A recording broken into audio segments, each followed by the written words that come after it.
Hello everyone, welcome to educational world. तो आज हम भारतीय दंड संहिता की अगली क्लास को प्रारंभ करेंगे। और अगर अभी तक की कक्षाओं की बात करें तो हम लोगों ने एक आधारभूत समझ ली थी भारतीय दंड संहिता 1860 के अंतर्गत। और हम लोगों ने कुछ अपराध की डेफिनेशंस देखी थी और उसके बाद कुछ टर्मिनोलॉजी देखी थी। तो हमारी एक आधारभूत समझ जो है इसमें विकसित हो गई है। अब आज हम धारा नंबर 1 से लेकर के धारा नंबर 4 तक का अध्ययन करेंगे और इसके विभिन्न जो पहलू हैं उनके साथ साथ भी उसको समझने का प्रयास करेंगे। तो चलिए प्रारंभ करते हैं। तो सबसे पहले जो हमारी धारा 1 है वो है संहिता का नाम और उसके प्रवर्तन का विस्तार। यहाँ पर प्रवर्तन का मतलब होता है लागू कराना। तो अगर हम यहाँ पर बात करें तो यह अधिनियम भारतीय दंड संहिता कहलाएगा और इसका विस्तार जम्मू कश्मीर राज्य के सिवाय संपूर्ण भारत पर होगा। तो अब ऐसा नहीं है, क्योंकि जम्मू कश्मीर भी जो है भारत का एक अभिन्न हिस्सा है। तो इसमें अब वैसे तो जब ये 377 आर्टिकल हमारा निरस्त नहीं किया गया था तो उससे पहले जम्मू कश्मीर में हमारी जो है रणवीर संहिता चलती थी। बट आज की डेट में जो हमारी भारतीय दंड संहिता है वो संपूर्ण भारत में हम कह सकते हैं, यहाँ तक कि जम्मू कश्मीर में भी लागू है। तो इसके बाद अगर थोड़ा सा यहाँ पर इन्होंने ऐतिहासिक पृष्ठभूमि पर दिया है कि पहले प्राचीन हिंदू आपराधिक विधि थी। हिंदू विधि के अंतर्गत अगर हम बात करें तो अपकृत्य और क्राइम को वर्गीकृत नहीं किया जाता था। तो देखिए, प्रतियोगी परीक्षाओं में क्वेश्चन इंपॉर्टेंट हो जाता है कि अपकृत्य क्या होता है और अपराध क्या होता है। अगर हम अपकृत्य की बात करें, जिसके लिए कोई हमें सजा वगैरह का डेफिनेशन या फिर जिसके लिए कोई बड़े पैमाने पर दंड हमें डिफाइन नहीं होता, तो वो हमारा अपकृत्य कहलाता है, जिसको टॉर्ट बोला जाता है। और अपराध की बात करें तो ऐसी कोई भी क्षति कर दी है जिससे कोई व्यक्ति जो है काफ़ी प्रभावी हो गया है या उसको चोट लग गई है या फिर उस अपराध के लिए किसी विधि में दंड का प्रावधान दिया गया, तो वो हमारा अपराध कहलाता है।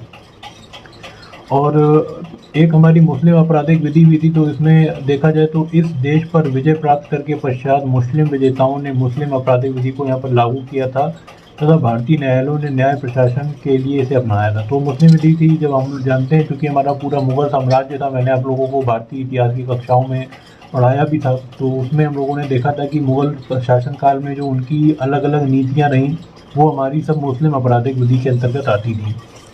उसी तरह से बात करें तो इसमें देख लेते हैं कि कुछ इन्होंने तथ्य रखे थे, जैसे ईश्वर के विरुद्ध अपराध जारता उसको कहा जाता था, शराबखोरी यानी ड्रंकनेस कहा जाता था, और व्यक्ति विरुद्ध अपराध जैसे हत्या वगैरह, ये सब उस अपराध की श्रेणी में मुस्लिम विधि के अंतर्गत इनको बांटा गया था। उसके बाद जैसे जैसे हमारा देश जो था समय काल आगे बढ़ता गया, अंग्रेज आए भारत में, तो अंग्रेज़ों में फिर इंग्लिश आपराधिक विधि लाई गई। और यहाँ पर मैं एक बात ये भी कहूँगा कि देखिए, अंग्रेज आए तो उस कारण से भारत में कई सारे जो हैं खोजें भी हुई और कई सारी जो कुरीतियाँ हैं वो भी समाप्त हुई।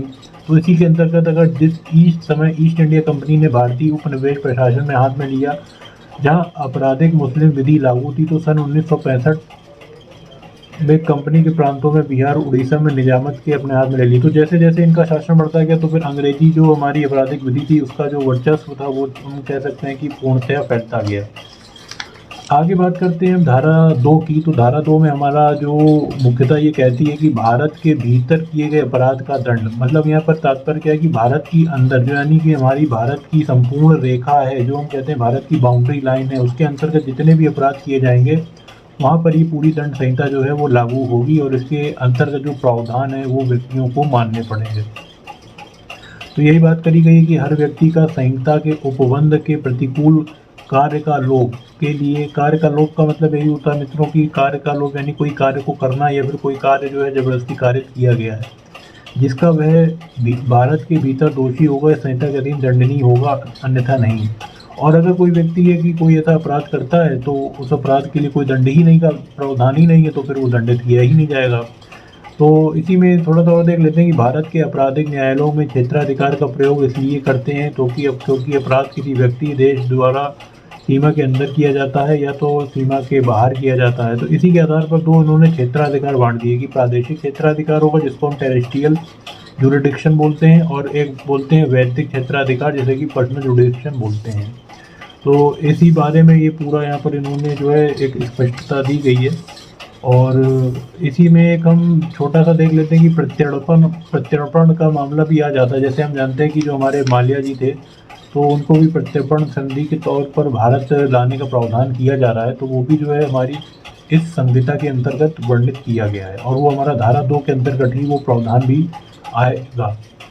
अब बात कर लेते हैं अगली धारा की कि भारत पर किए गए या उसके भीतर किए गए विधि के अनुसार विचारणीय अपराधों का दंड। तो यहाँ पर देख लेते हैं कि यहाँ देखिए क्या कह रहा है कि भारत से परे यानी कि भारत की भूमि से बाहर जाकर किए गए अपराध, किंतु उसके भीतर विधि के अनुसार विचारणीय अपराधों का दंड, तो उसके प्रति क्या दंड का प्रावधान है। तो इसका अगर स्पष्टीकरण हम लोग देखें तो भारत में परे किए गए अपराध जो कोई व्यक्ति किसी भारतीय विधि के आचरण विचारण का पात्र हो, विचारण का मतलब होता है कि मामले की आपकी सुनवाई होना, और भारत पर किए गए उस संहिता के उपबंधों के अनुसार ऐसा बरतता जाएगा मानो वह भारत के भीतर कार्य किया गया है। तो जैसा वो दंड करेगा उसको वैसा ही प्रावधान के अनुसार जो है आपका दंड की जो अवधि है, चाहे जुर्माना हो या फिर आपका कारावास हो, वो उसकी कोटि के आधार पर दिया जाएगा।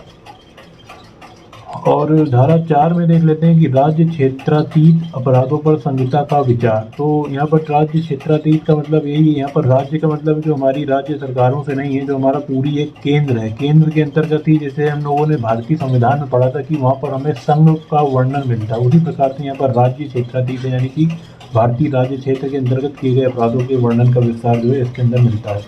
तो कुछ बिंदु हैं यहाँ पर हम लोग दृष्टिपात कर लेते हैं। पहला कहता है भारत से बाहर और परे किसी स्थान पर भारत के किसी नागरिक द्वारा। तो यदि कोई भारत का नागरिक है वो किसी और स्थान पर अगर कोई भी अपना अपराध करता है तो उसको वहाँ की विधि के अनुसार जो है वहाँ दंड उसको दिया जाएगा। लेकिन अगर वही व्यक्ति भारत में कोई अपराध करता है तो उसको दंड जो है भारतीय दंड संहिता 1860 के अंतर्गत दिया जाएगा। दूसरा बिंदु इसमें हमें यही बताता है कि भारत में रजिस्ट्रीकृत किसी पोत या विमान, पोत का मतलब होता है जो कह सकते हैं जो हमारे विमान होते हैं, जो हमारे जलयान होते हैं, उनके आधार पर पोत बंदरगाह को यहाँ पर सूचित करता है, चाहे वह कहीं भी हो, व्यक्ति द्वारा किए गए किसी अपराध को लागू करेगा। तो समुद्री सीमाओं की भी बात कर रहा है, तो हम जानते हैं कि अलग अलग जो हमारे भारत की सीमाएँ हैं वो समुद्री सीमाओं में भी अलग अलग विभाजन है उसका।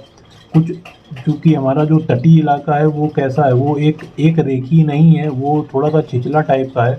तो इस कारण से हम एक समानांतर रेखा खींच लेते हैं जो हमारे भारतीय तट को पूरा डिफाइन करती है। तो उस आधार पर यदि कोई व्यक्ति वहाँ पर जो जुर्म कार्य करता है तो वहाँ पर भी वो जो जिस पोत के अंडर में वो जगह आएगी और जिस विधि में वहाँ पर जो देश के अंतर्गत आएगी तो वहाँ की विधि के अनुसार उस व्यक्ति को दंड दिया जाएगा। अगली इसमें पॉइंट देख लेते हैं, कोई व्यक्ति किसी स्थान के बाहर कोई अपराध या भारत में स्थित कंप्यूटर साधन को लक्ष्य बनाते हुए कार्य करता है। तो देखिए यहाँ पर थोड़ा सा जो हमारा कह सकते हैं साइबर क्राइम है, कंप्यूटरीकृत जो आजकल की, क्योंकि हम जानते हैं आधुनिक युग हो गया तो सारे जो हमारे अपराध हैं वो कंप्यूटरीकृत हो गए, तो उससे भी जो कोई अपराध लक्ष्य बनाते हैं वो भी हमारे संहिता की धारा 4 के अंतर्गत वर्णित किए जाएंगे।